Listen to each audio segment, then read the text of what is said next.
Thank you, Jonathan. Thank you, Jonathan, and a very warm good afternoon to all of you. Last year, we launched during the conference our knowledge piece, Megatrends, and we looked into the megatrends of the industry, and therefore the previous presentation from Robin is a perfect stage and preparation for what I would like to present to you today, which is the follow-up on the framework we presented last year. Last year, in looking into the megatrends, we presented to you the 5 big megatrends that we see overall in the world and made them relevant to the hospitality industry. These 5 megatrends were demographic change, shift in global economic power, the rapid urbanization, climate change, and resource scarcity and climate change. And these are all relevant to the industry, be it Generation Z or the silver tourists emerging, all the way to warmer summers and water scarcity that is going to affect, in particular, this region here. Very, very important for the region here.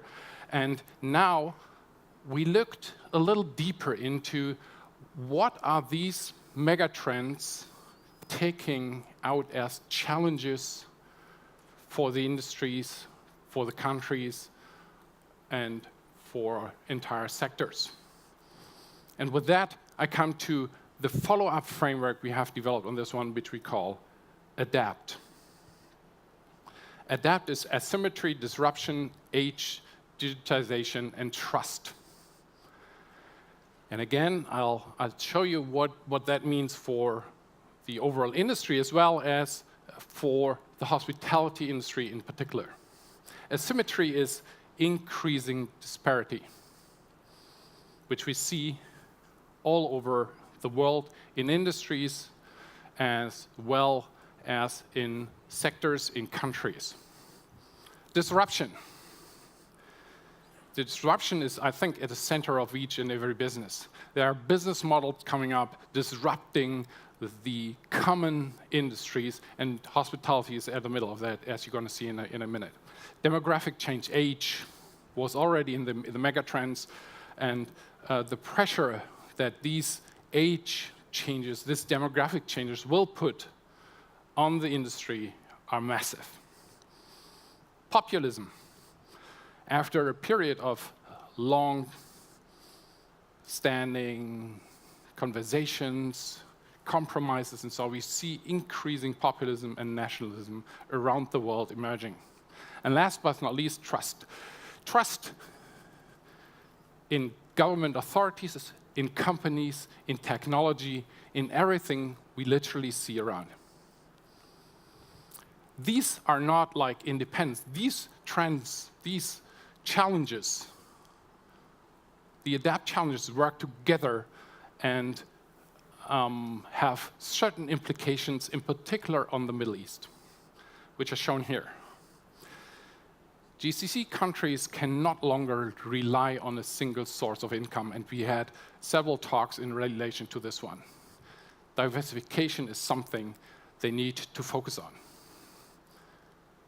Secondly, governments are challenged with increasing complexity in looking into their population, in looking into their industries, in looking into their delivery of services. So complexity is increasing significantly for governments and companies. Thirdly, the social compact between governments and the population is disrupted. The trust piece. It needs to be rebuilt. And last but not least, the demographic and technological pressures are creating disruptions that we haven't seen before. Let's make them relevant. Let's make them relevant to the hospitality industry. Asymmetry first. Currently, we see 10% of the people accounting for 61% of the total income. Huge disparity, huge asymmetry. This asymmetry is leading to complexities and in employment and product. So how do we get the people on board in the supply that we are getting? How do we cater the products? How do we cater for a changing customer base in terms of age, in terms of requirements? And we heard Mohammed Al-Abar, who this morning said, if you would like to listen to the hotel product of the future, listen to your kids. Very important. Then disruption.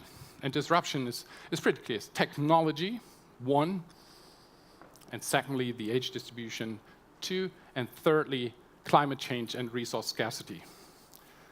We talked a lot about Airbnb being now, with $2.8 billion US in revenue, the sixth largest hospitality company in the world. There are only 5 big shots above them. And they're only bound to grow further. Resource scarcity. If we currently look into one, also tourist destination, meaning Cape Town, they have to limit water consumption per people to 90 liters a day.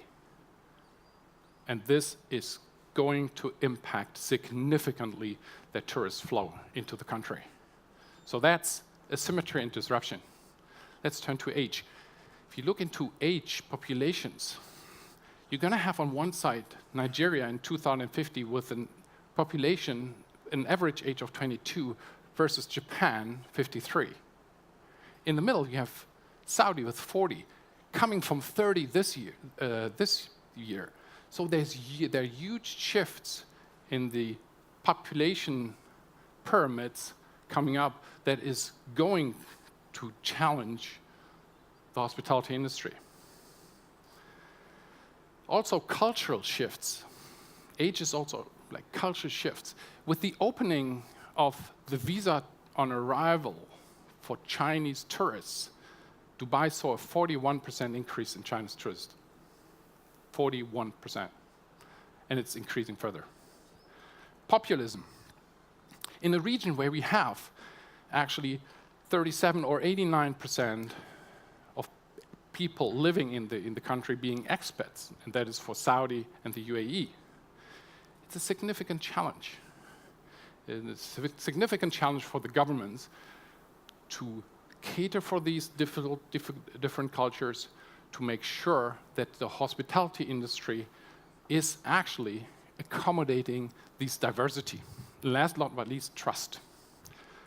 We have seen a significant decline in trust in governments, in institutions, in companies. Look at Facebook, what they're going through currently. And what it needs to be done is there's a need to build future-oriented and trusted government authorities and institutions in the hospitality industry to cater the demand of the future customers. As I said, these effects are not like singled out. These adapt challenges work together. They all come together. They all influence each other. They come as a package and not as single events. So what does it mean for the hospitality industry in particular? Approaches that are common, so one size fits all, are becoming more and more difficult, are close to impossible. You need to adjust, you need to adapt, you need to customize your product, you need to accustom to a very, very diverse population that you're looking at. Diversification is only to increase as oil prices stay at the level they currently are, or as we heard before, are most probably going to go lower going forward as uncertainty in the market will disappear. So these are two important effects. There are two additional ones. One is companies need to implement digitization. Very, very important, very much talked about, not done at the speed it is required. It needs to have more speed. It needs to be faster. Last but not least, as the region has established itself as a global hub for tourism. It's very, very important to cater to an even wider diversity of customers, of demands, of requirements, of offerings. Very important to get them right. So, what to do? If you ask me now, right, Martin, nice analysis though, but what shall we do? This is what our analysis show what the industry should do. One, adapt digitization. There's no way out of it. And will increase. Focus on end-to-end digitization. Make sure that you have cybersecurity on your screen. Companies like Facebook have not done their job on this one, managing millions of data. And the big data question is also very important. How quickly are you able to analyze the data that are coming your way, that are publicly available, instant feedback that you receive? Very important to get the hands around big data, so adapt to digitization. Secondly, ensure alignment. Ensure alignment along all stakeholders that are involved in the hospitality industry. It's from government to owners to operators. Make sure that you elevate tourism as a priority going forward on your diversification agenda. And we see recently Saudi doing exactly that. Embrace differentiation. Very important to expand the offering, to be broader in the offering to the tourists, to the diverse tourists that you see coming your way, that you see coming to your product, to your hotel, or to your leisure and entertainment facility. And localize your mindset. Learn from what is global, what is the offerings on the global scale, but localize it to what you have as assets, what you have as culture, and what you would like to offer as a unique selling proposition to your customers, to your tourists. So 4 specific actions. Adapt digitization,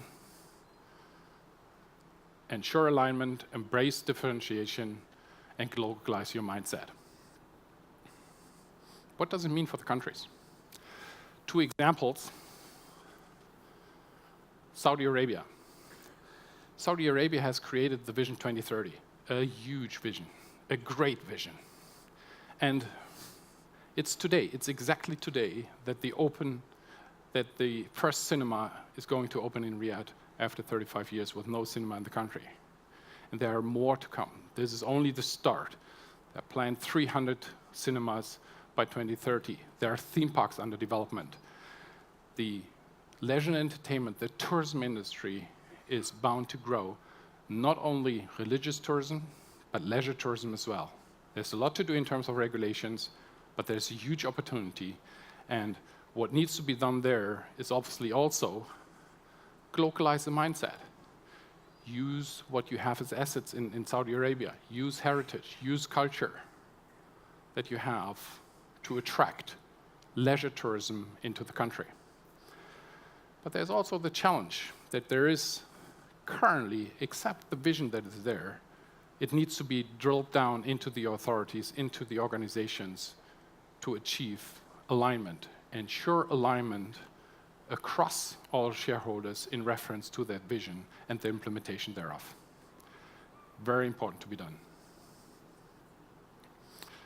UAE, we are obviously starting from a completely different base. 100,000 rooms, a lot of diversification in offering. But as we heard before, mid-market, not covered yet. I heard in the past 2-3 years a lot of talk about the mid-market opportunity, but not a lot of action. And I think if you would like to grow at the speed that you grew before, there's no way out to get quickly into the mid-market offering. So there's an opportunity to grow also in the leisure and entertainment amenities, being it theme parks, being it other offerings, being it a zip line, being it something at the beach. So the offering needs to ever increase to cater for a more diverse and a growing population of tourism coming your way. Key things to do for the two countries. So what does it mean in summary? Hospitality industry is at the start of a huge growth. It's in the middle of a huge growth, and it's continuing to grow. As Robin said before as well, there are challenges coming their way, but it's bound to grow. And it's a massive growth that the Middle East region looks into in reference to that industry. But, and this but is important, this growth can only be leveraged, can only be matured if certain challenges are addressed in the right way and are implemented quickly, being digitalization, differentiation, alignment, and development of a mindset that takes on board what has been learned globally and localize it to the offering that you have specifically in the respective location. So that's our ADAPT framework. That's what we currently see as challenges in the hospitality industry and how they should be addressed. I think we have a little bit of time for questions, for 1 or 2 questions, but I'm going to be around both days. So if you have questions to what I just presented to you and would like to get a little more detail, and as you can imagine, there's a number of details behind that, please feel free to approach me and talk to me and ask me questions and challenge me on this one. And with that, thank you very much. Great. Thank you, Martin. I've been told that we're running a bit behind schedule because the trouble... I saved you 3 minutes.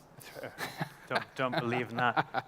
The trouble with that presentation is it's so broad and it's so intense and it's so challenging, it's difficult to pick up the pieces as to where should I start asking questions. I mean, the whole element of trust is a massive one for the corporate world, for the government world. If we don't have trust in our leaders, who can we trust? And if that income separation continues to be at the level, then we can't trust.